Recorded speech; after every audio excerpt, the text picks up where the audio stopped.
Good morning. My name is Jobert J. Cinco Himaya from College of Engineering, first year student, Block 1B. Today, we discuss about chain rule. So what is chain rule?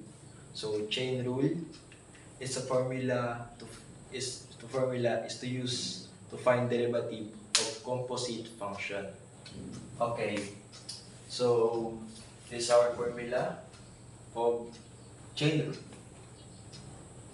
Then, how to find the derivative of chain rule? So first, let's answer the given problem. So find the derivative of y equals to 3x squared minus 10x plus 15 raised to 5. So first, analyze the problem, analyze the inner and outer. So first, our outer is 5. So 5 u raised to 4. Then second, our inner is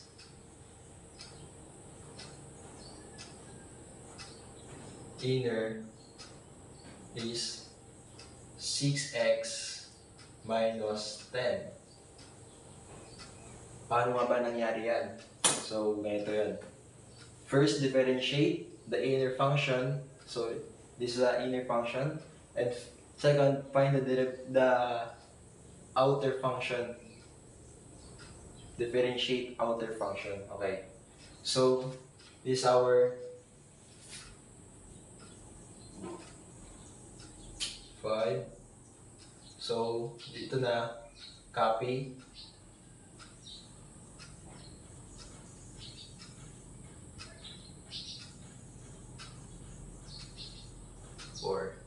Kasi 4, yung binaba natin dito, 5, yung 5, so naging 4 minus 1 po tayo sa power rule. Okay, then binaba natin, naging dito 5 sa harap na.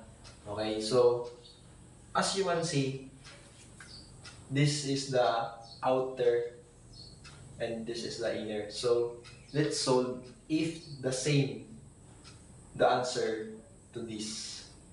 So let's solve 3 times 2, yes, equals to 6x. And what is the derivative of 10x? Yes, is equals to 10. And the derivative of 15, which is constant, equals to 0 na siya. So, ito yung magiging sagot natin. Kamukha-kamukha dito sa sa inner function natin na differentiate natin dito sa dalawang to. Ayan. So, pansin nyo naman, pareho siya. So, tama po yung ating sagot na ito at dito.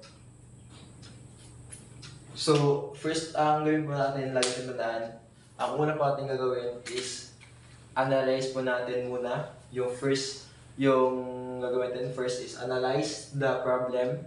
Second, differentiate natin yung inner function. So, ito yun. And second, the outer.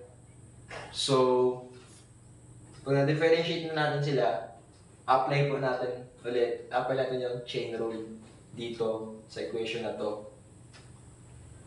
After that, pag na-apply natin, so, doon natin makakonfirm na pareho yung sagot natin dito at dito. So, yun lamang po. At naway may intindihan pa ito na natutunan din po kayo sa video ito.